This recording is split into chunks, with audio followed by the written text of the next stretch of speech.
영국 백신 전문가가 1세대 백신은 불완전할 수 있다고 언급했습니다. 백신 효과가 예상보다 크지 않을 수 있다는 의미로 보이는데요. 고려대학교 약학대학 김정기 교수와 자세한 내용 알아보겠습니다. 전화로 연결되어 있습니다. 교수님 나와 계십니까? 네, 안녕하세요.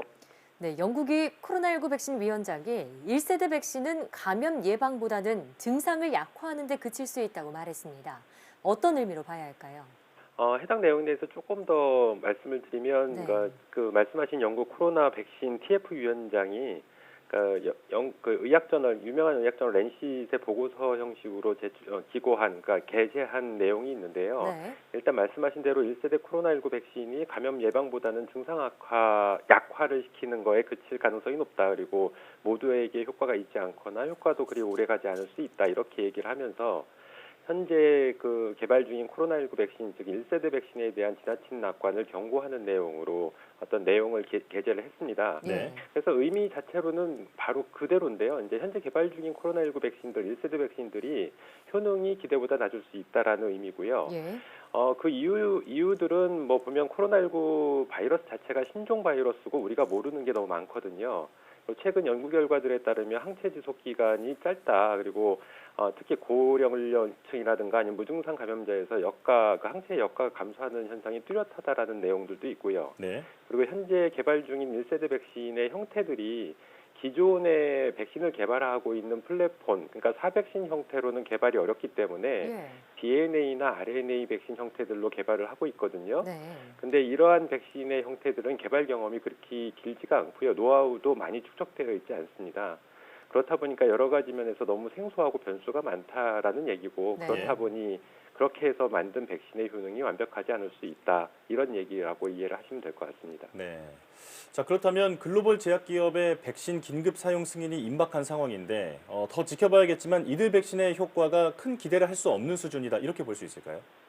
그렇다고 볼 수 있죠. 일단 저도 그 케이트 빙엄 위원장의 의견하고 일정 부분 의견을 같이 하고 있는데요. 예. 일단 그렇다 보니까 지금 1세대 백신들의 효능이 낮을 경우에는 이 그 코로나19의 감염을 예방하는 그런 효과는 없을 것이다. 이렇게 생각을 하고 있고, 예. 반면에 그렇다라고 해서 완전히 효능이 없지는 않고, 그러니까 어떤 그 증상 악화를 약화시킬 수는 있다라고는 보고 있습니다. 근데 이 결과에 대한 분석을, 그러니까 해석하는 방법이 저는 좀 다른데, 일단 이러한 내용으로 부정적인 측면은 트로이 목마 효과라고 그래서 백신을 맞은 사람들 안에서 바이러스가 감염이 일어나면서 실제로는 바이러스가 있는데 겉으로 드러나는 임상 증상이 약화될 수가 있거든요. 예. 네. 그래서 이런 거를 트로이 목마 효과라고 그러는데, 이런 현상이 발생할 경우에는 백신 미접종자들한테 감염이 확산된 우려가 오히려 있습니다. 근데 반면에 긍정적인 거는 증상 약화를 시키면 사망률이 지금보다 크게 낮아질 수가 있거든요. 예. 이렇게 되면 방역 정책에 큰 변화가 올 수 있다. 그러니까 지금보다 이렇게 강력한 방역 정책보다는 크게 완화된 방역 정책을 시행할 수가 있고, 향후에는 코로나19가 실제로 현재 감기 코로나 바이러스처럼 큰 어떤 영향력 없이 우리와 함께 살아갈 수도 있게 될 수 예. 있다라는 긍정적인 측면도 있다. 이렇게는 보고 있습니다. 예. 네, 일단 증상 약화로 인한 사망률 감소 등을 이 백신의 긍정적인 측면으로 말씀해 주셨는데요. 자, 그러면 후발주자인 국내 백신 개발에 대한 기대감은 어떨지 궁금합니다. 현재 우리나라가 개발 중인 백신은 어떻게 보고 계십니까? 일단 가장 빠르다라고 평가가 될 수 있는 거는 일단 러시아나 중국 백신은 차치하고요. 미국이나 영국에서 개발 중인 백신들이 가장 빠른 속도를 내고 있는데, 반면에 국내 백신의 개발 속도는 상대적으로 크게 느린 거는 맞습니다. 네. 근데 앞서 그 빙검 위원장이 언급한 것처럼 지금 1세대 코로나19 백신들이 효능이 낮을 거라고 예상이 되고 있고, 실제로 여러 가지 연구 결과들이 항체 지속 기간도 짧을 거다라고 예상을 하고 있거든요. 예. 이렇게 되면 독감 백신처럼 매년 또는 일정 기간마다 반복적으로 접종을 해야 되는 상황이 올 수밖에 없고요. 더군다나 코로나19 바이러스는 지속적으로 변이를 일으키기 때문에 백신 효능을 회피하는 그런 변이주들이 나올 가능성이 꽤 높거든요. 그렇게 되면 국내 어떤 백신 개발 속도는 느리더라도 예. 향후에 개발이 성공이 된다라고 하면 그 백신들이 사용될 가능성은 상당히 높아 보인다. 이렇게는 보고 있습니다. 예. 개발 속도가 조금 느리더라도 효과는 확실하게 개발이 됐으면 좋겠습니다. 미국 플로리다대 그 연구팀이 독감 백신이 코로나19 증상이 악화하는 걸 방지할 수도 있다 이렇게 밝혔습니다.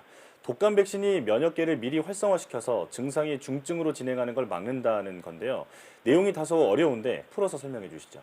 말씀하신 대로 미국 플로리다대 연구진이 해당 내용에 관한 그러니까 논문을 게재를 했습니다. 미국 가정의학 저널인데 일단 플로리다 대학 의료센터에 지난 3월 달부터 8월 달까지 코로나19 양성 환자들 2천여 명이 있었는데 이들의 의료 기록을 분석을 했거든요. 예. 했더니 코로나19 감염 전 1년 또는 1년 이내에 독감 백신을 맞은 사람들은 미접종자 대비 중증으로 발전할 가능성이 2.5배 또는 3배 이상 낮다 이렇게 얘기를 하고 있는데요. 이거에 대한 어떤 가설로 제시를 하고 있는 것이 독감 백신이 코로나19 바이러스 감염 자체를 막지는 못하지만 면역력을 향상시키면서 중증으로 하는 거를 막는다라고 얘기를 하고 있는데 예. 일단 여기까지가 이 논문에 대한 내용이고요. 이제 제 개인적인 견해로는 일단 이 내용은 현재의 과학적인 지식, 그러니까 면역학적인 지식으로는 좀 납득하기 어려운 얘기다 이렇게는 보고 있습니다. 네. 일단 기본적으로 2천여 명의 사람을 대상으로 분석을 한 건데 사람은 여러 가지 변수가 존재를 합니다. 일단 이러한 분석을 할 때 보통 우리 연구자들이 쓰는 방식이 실험동물 모델을 쓰게 되는데 마우스와 같은 실험동물 모델은 유전학적이나 아니면 여러 가지 면에서 히스토리가 백그라운드가 굉장히 동일하거든요. 근데 네. 사람은 그렇지 않기 때문에 이런 어떤 팩트를 해석을 할 때는 여러 가지 변수가 있는데 지금 이 논문에서는 단순하게 백신 접종 여부만을 가지고 판단을 했거든요. 그래서 이 부분은 조금 논란의 여지가 있을 거라고 보고 있고 향후에 과학적으로 어떤 분석이나 연구들이 더 진행이 돼야 된다 이렇게는 보고 있고 예. 여러 가지 면에서 아직까지는 이 내용이 맞다라고 하기에는 좀 어려운 부분이 있다 이렇게는 보고 있습니다. 네. 독감 백신이 면역을 미리 준비시킨다 이렇게 본다는 건데 검증할 부분이 많다고 얘기를 해주셨습니다. 자, 이런 가운데 다른 국가와 달리 집단 면역을 선택했던 스웨덴이 방역 실패를 시인했습니다. 집단 면역은 비윤리적이며 정당화될 수 없다는 건데요. 그간 여러 차례 집단 면역에 대해서 설명해 주셨는데 집단 면역이 실패한 이유 정리해 주시죠. 일단 기본적으로 집단 면역을 시행을 하게 되면 우리가 방역 조치를 하지 않고 그냥 자유롭게 생활을 한다는 얘기거든요. 이렇게 될 경우에는 다수의 감염자가 나올 수밖에 없고 이 감염자가 급증을 하게 되면 의료 시스템 자체가 마비가 될 수가 있습니다. 더군다나 고연령층에서는 사망자가 속출할 수가 있고요. 그러니까 집단 면역이 형성되기 전에 사회 전반에 걸쳐서 시스템이 마비될 수가 있다 이렇게 보고 있고 예. 더군다나 집단 면역이 형성할 때까지 사망자가 다수 발생을 하게 될 수밖에 없거든요. 근데 해당 사망자는 어떻게 보면 대의를 위해서 희생을 강요받는 상황이 될 수밖에 없습니다. 그래서 이런 면 때문에 비윤리적이다 이렇게 보고 있습니다. 네. 자, 코로나19 상황이 길어지면서 정말 여러 나라에서 다양한 시도들이 나오고 있는데요. 현재로서 가장 확실한 예방책은 마스크 쓰기와 거리 두기라는 것 잊지 말아야겠습니다. 지금까지 고려대학교 약학대학 김정기 교수와 함께했습니다. 오늘 말씀 고맙습니다. 감사합니다.